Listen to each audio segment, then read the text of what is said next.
En manchette ce soir, bonne nouvelle pour les retraités de l'usine de papier maçon.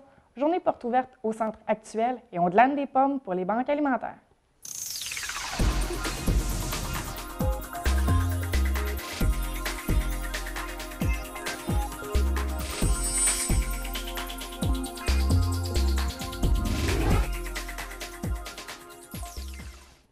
Bonsoir, mon nom est Josiane Hardy. Bienvenue à cette édition du mardi 7 octobre. On débute le bulletin ce soir par une très bonne nouvelle. Après plus de 23 mois d'attente, la saga impliquant la compagnie Black Diamond White Birch et les retraités de l'usine de papier à maçon pourrait prendre fin. Le juge de la Cour supérieure, M. Robert Mongeon, a rendu vendredi le jugement qui était considéré comme le dernier obstacle pour que les retraités obtiennent le remboursement de leur rente. Les régimes de pension des retraités est amputé de près de 55 % depuis le mois de décembre 2012. Dans le verdict, le juge donne raison au syndicat et soutient que l'affaire Teminco ne s'applique pas au cas des retraités de White Birch. Le magistrat ordonne également à la compagnie de déposer et faire les procédures nécessaires pour les régimes de retraite dans les 25 prochains jours. Les retraités devraient recevoir leur dû au courant des semaines suivantes.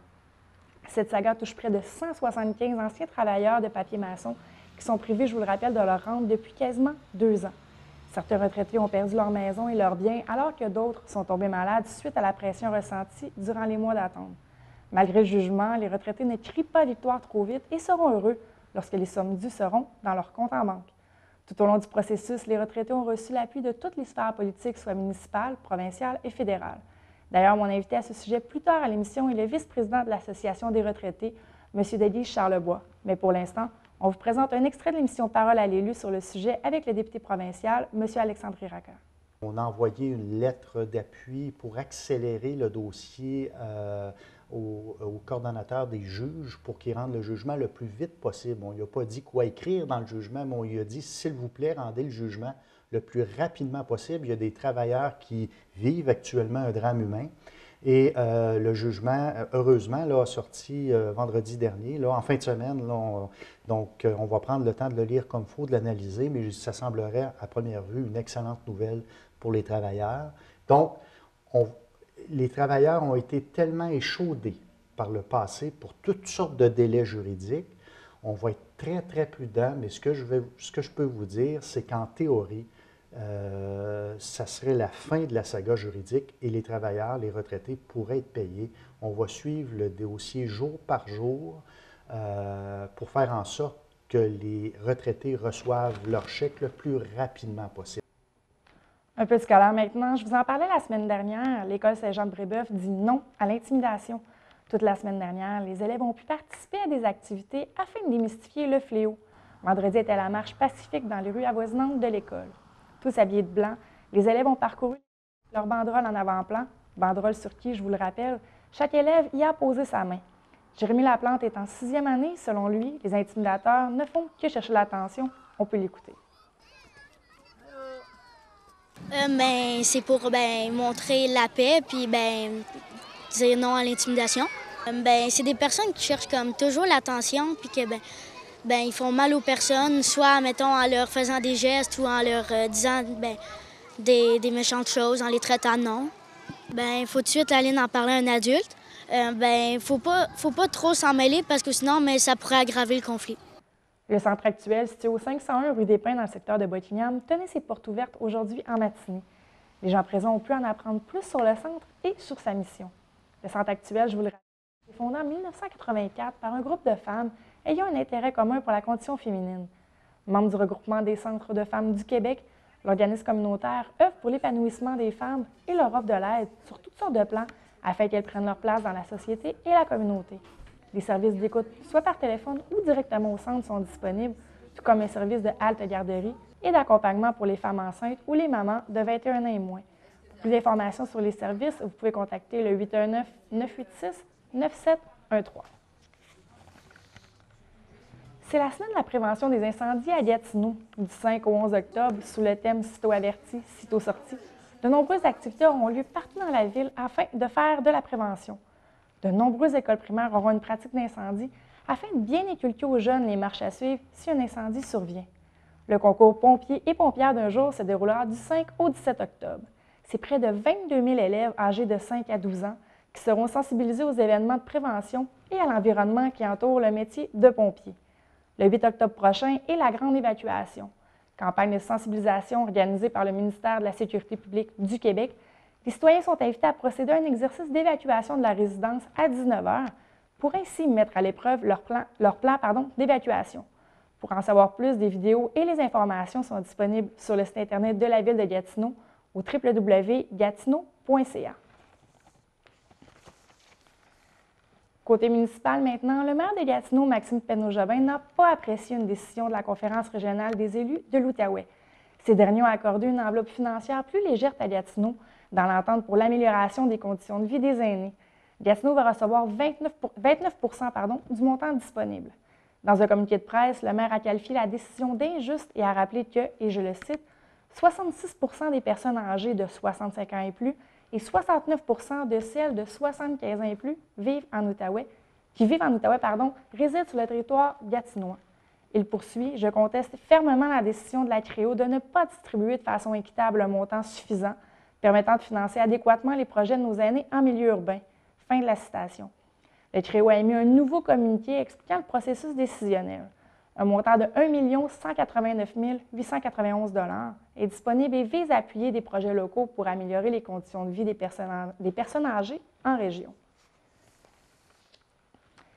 Si je vous parle de la table de concertation sur la faim et le développement social de l'Outaouais ou encore de l'escouade anti-gaspillage alimentaire de l'Outaouais, est-ce que vous connaissez?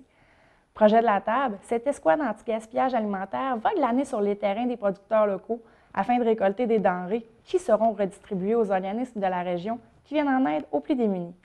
L'équipe était présente au verger Croque-Pomme le 3 octobre dernier pour la 3e fois, récoltant, lors de leur seconde visite, 600 kg. Au total, pour la période estivale et le tout se poursuit, l'escouade a amassé près de 6 tonnes de fruits et de légumes qui ont donné un bon coup de main pour regarnir les banques alimentaires de la région. On peut écouter Mme Nathalie McSween, chargée de projet pour l'escouade anti-gaspillage alimentaire, nous donner plus de précisions. L'escouade anti-gaspillage, c'est un projet de la table de concertation sur la faim et le développement social de l'Outaouais. Donc, ce sont les membres de la table qui sont les banques alimentaires, les soupes populaires, les cuisines collectives, les organismes de quartier, tous les acteurs en Outaouais, c'est toute la région de l'Outaouais qui travaillent sur des questions de sécurité alimentaire. Et donc, ils ont imaginé ce projet-là l'an passé, mais on a commencé à le mettre en œuvre cette année à partir de la fin du mois d'avril. Donc, c'est vraiment un projet qui appartient à la table. Les membres de la table en sont propriétaires, mais la façon dont ça fonctionne pour cet été, en tout cas, c'est qu'on demande aux agriculteurs, s'ils ont des surplus dans leurs champs, de nous contacter. Ils vont les perdre de toute façon, de nous contacter. Et alors, avec des bénévoles, on vient récolter les surplus, on les redistribue dans les banques alimentaires et dans les organismes communautaires. C'est la 3e fois que le verger Croque-Pomme nous invite à venir récolter leur surplus dans leurs champs. La première fois, on a récolté 330 kilos, la dernière fois 600 kilos. Aujourd'hui, je pense qu'on va dépasser encore le 600 kilos.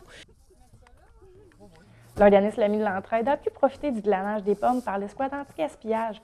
Le directeur général, M. Guy Perriand, nous explique en quoi le glanage des pommes donne un bon coup de pouce à son organisme et en quoi toutes ces pommes seront transformées.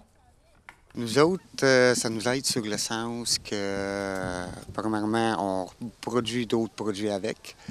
Ça nous aide sur le côté de mini-resto qu'on revend.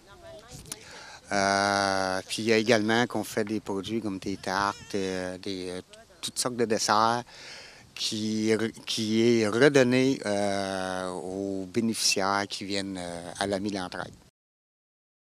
Nouveauté cette année, la chronique économique. L'objectif est de promouvoir et favoriser le développement économique pour le territoire de Buckingham, Masson-Angers et la municipalité de Lange-Gardien. Mme Karine Lauzon, directrice générale du regroupement des gens d'affaires de la Basse-Lièvre, est à la barre de cette nouveauté. On peut découvrir la première entreprise. Bonjour et bienvenue à la toute première chronique économique. Mon nom est Karine Lauzon, directrice générale du regroupement des gens d'affaires de la Basse-Lièvre. Cette chronique a pour but de vous faire découvrir les entreprises du territoire de Buckingham, Masson-Angers et Lange-Gardien et leur développement en tant qu'entreprise. Nous débutons cette première chronique avec l'entreprise Finifuté.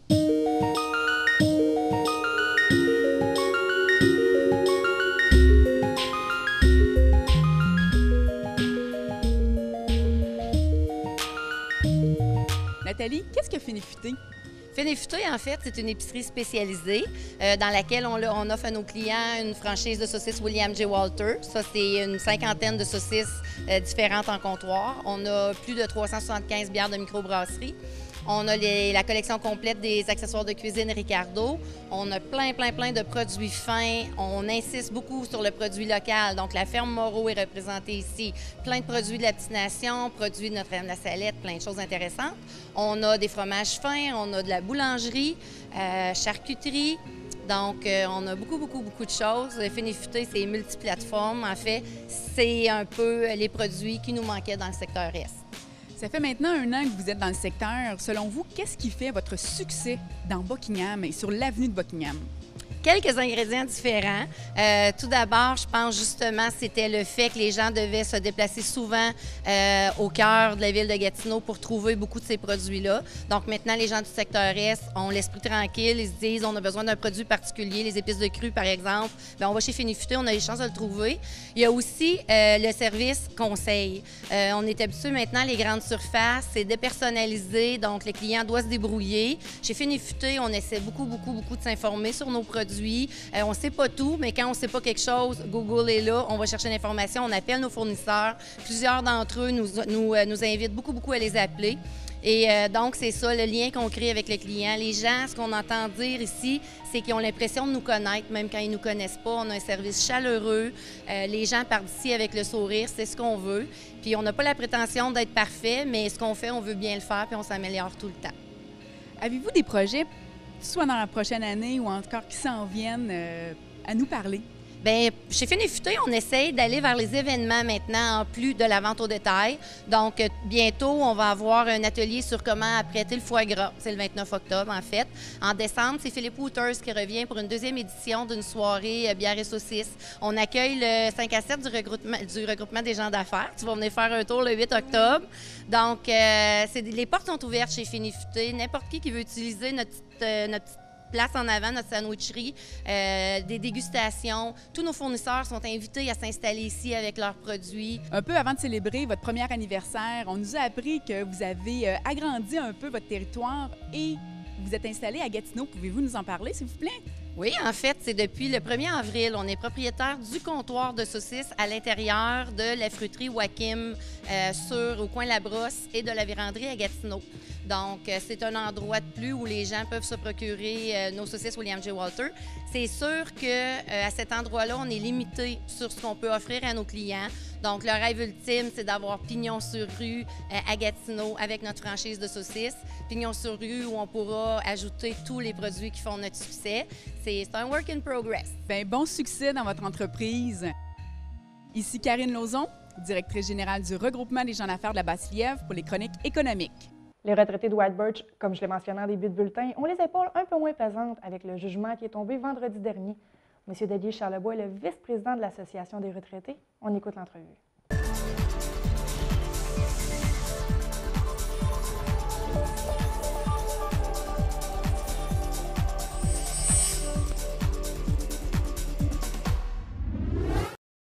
Mon invité pour ce soir, M. Délier Charlebois, vice-président de l'Association des retraités du local 11 et 1104. M. Charlebois, bonsoir. Bonsoir. Vous êtes une figure connue dans le dossier White Birch. On entend parler depuis quelques années.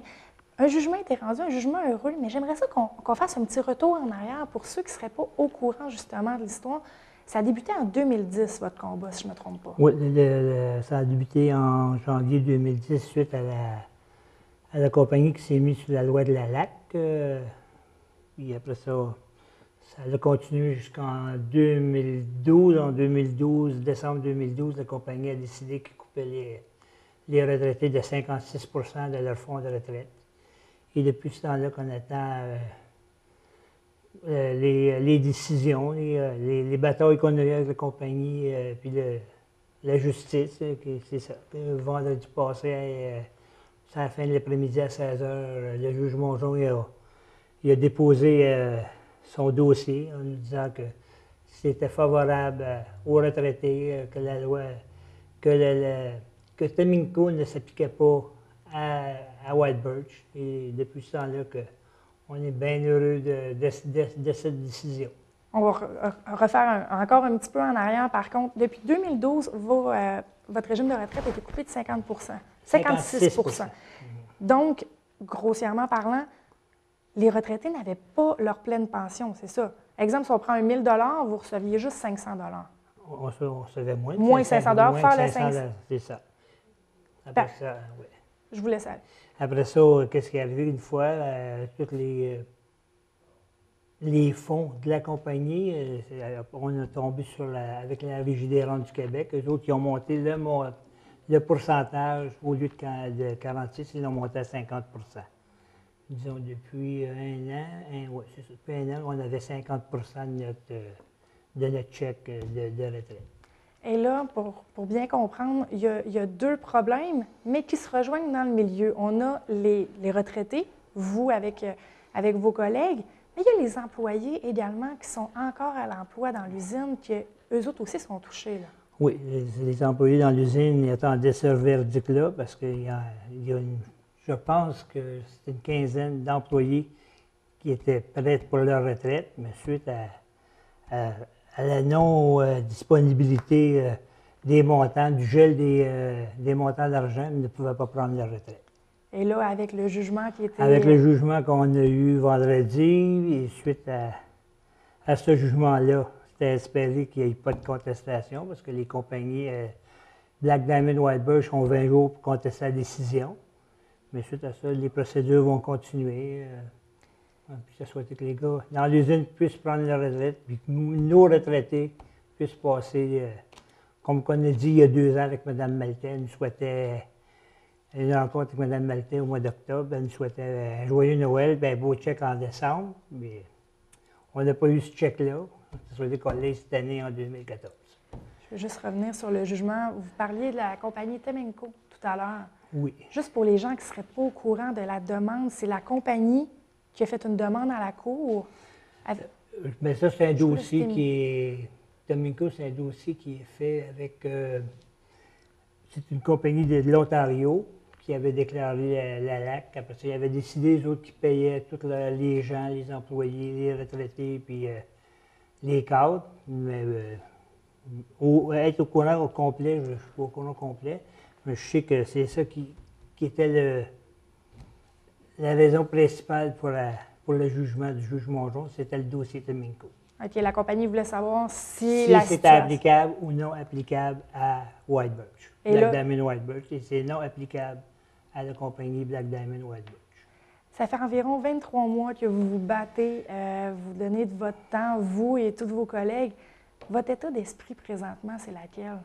Moi, pour moi, je suis bien content, je suis bien fier de tout ça, mais comme que j'ai dit à certaines personnes hier rencontrées à la partie de hockey des Olympiques, le plus gros, c'est que j'ai beaucoup de gens, de retraités, qui sont décédés suite à la pression qu'on a eue depuis le mois de décembre 2012.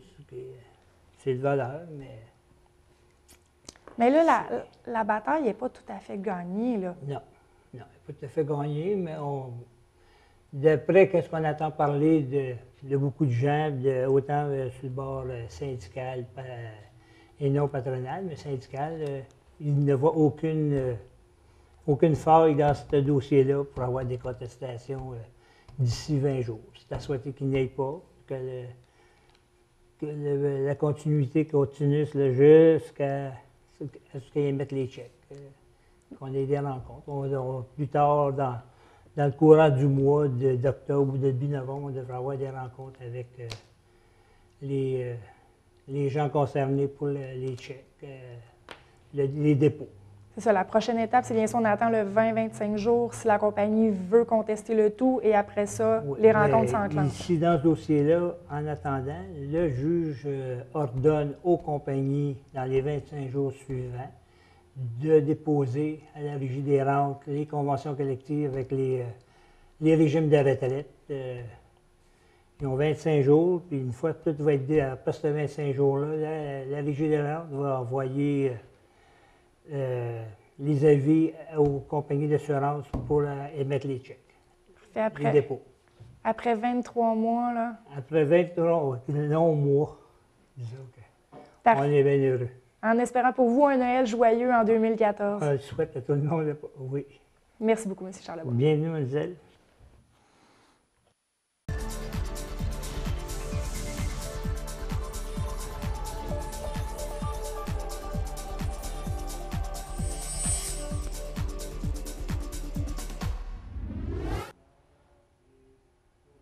C'est maintenant l'heure du culturel avec Olivier. Olivier, bonsoir. Bonsoir, Josiane. On commence ça tout de suite avec le Café des artistes. Oui, absolument, au Café des artistes, au 408 rue de Buckingham. On a Michel Turgeon qui chante des chansons de Félix Leclerc, Jerry Boulet, etc. Voix, accompagnement de guitare et trame sonore. C'est le samedi 18 octobre à 20h30. Le coût de l'entrée à la porte, 15 $. Excellent. Il y a quelque chose qui s'en vient aussi le 25 octobre, si je m'abuse. Absolument, Josiane. Le samedi 25 octobre, on a Serge Côté. En ce moment, on n'a pas encore tous les détails. On vous invite à visiter le site web du Café des artistes. Et là, on change complètement de registre. Le rendez-vous des saveurs se déroule très prochainement. Absolument, Josiane. Du 15 au 19 octobre, on a le rendez-vous des saveurs. Et plus particulièrement, le samedi 18 octobre, en après-midi, nous avons le grand gagnant, Hakim Tchajar, j'espère que je prononce son nom comme il faut, qui sera au Casino du Lac Lemay. Excellent. Et là, grosse nouvelle pour la région, les samedis de l'humour, la saison est annulée. Absolument. Les samedis de l'humour sont annulés pour la saison 2014-2015 en raison de raisons personnelles qui nous a été communiqué par Louis-Georges Boucher. Alors, Josiane, j'aimerais te poser une question. Je t'écoute. As-tu déjà entendu parler de la chronique beauté? La chronique beauté qui est une nouveauté cette année. J'ai eu la chance d'en faire part, d'être dans la chronique. Justement, on peut visionner la première chronique de la saison.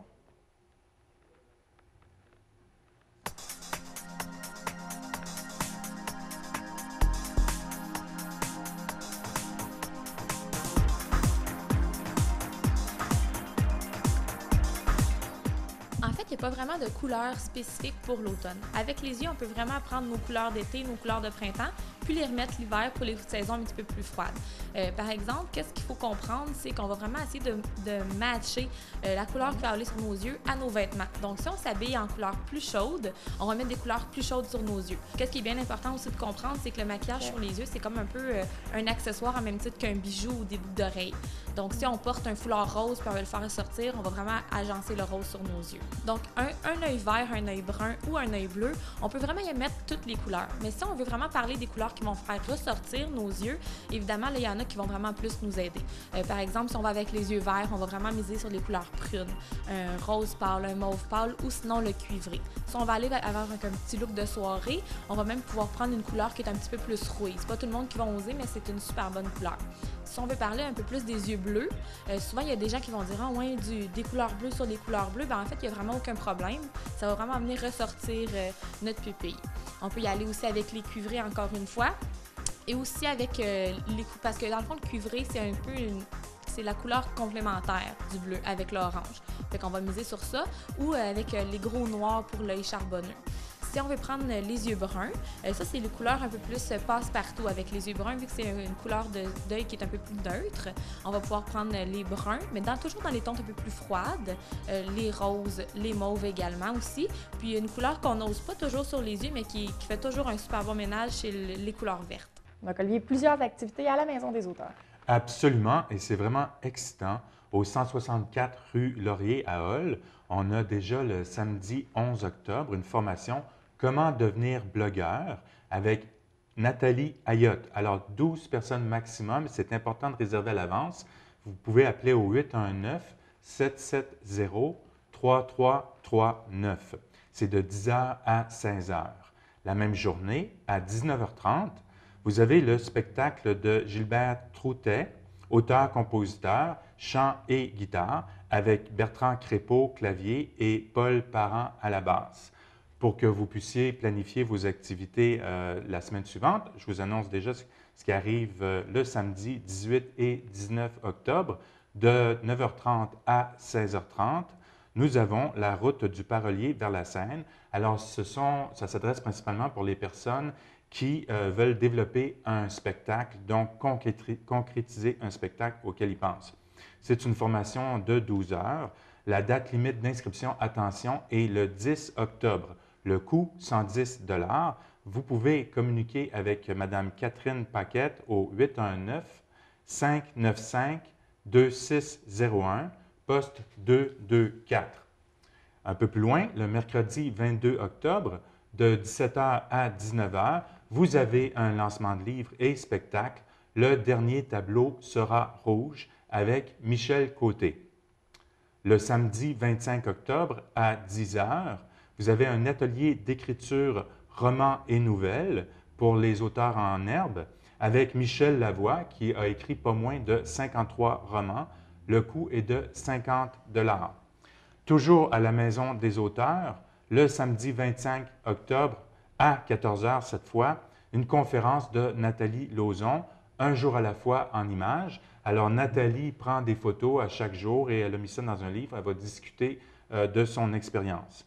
Enfin, le lendemain, le dimanche 26 octobre à 14h, nous avons un spectacle et poésie avec 2 auteurs, Nancy Lang et Eddie Garnier, qui ont chacun écrit plusieurs recueils de poèmes. Voilà. Excellent. Plusieurs activités. Et là, je crois que tu as pour nous quelques petites idées de sortie. Absolument, Josiane. Alors, j'aurais 3 idées à proposer. Il y a le 17e Festival de la marche à Duhamel, qui est à peu près à 2 heures de Gatineau, 2 heures de Montréal, le 11 et le 12 octobre. Dans cette région de Duhamel, il y a plus de 200 lacs, dont une partie du lac Simon. Si vous avez besoin d'oxygène, vous pouvez vous gaver de 3,5, 5, 7, 7,5, 6,5, 9 km aller-retour. Ne vous gênez pas. Nous avons aussi le brunch et télésiège au Camp Fortune à Chelsea, le 12 et le 13 octobre, ainsi que le 19 octobre, de 10h à 14h, un sentier féerique ces jours-ci avec les feuilles qui changent de couleur. Enfin, évidemment, au parc de la Gatineau, la Commission de la capitale nationale a identifié 12 endroits qui ferait bon de visiter durant cette fin de semaine-là. Excellent. C'est tout le temps qu'on a. Olivier, merci beaucoup. Merci, Josiane. Parfait. Je vous remercie d'avoir été des nôtres. Je vous rappelle, si vous avez des suggestions, des commentaires, d'écrire à nouvelle avec un s@tvc.qc.ca. Donc, nouvelle avec un s@tvc.qc.ca. Merci encore une fois d'avoir été des nôtres et on se reparle jeudi. Bonne soirée.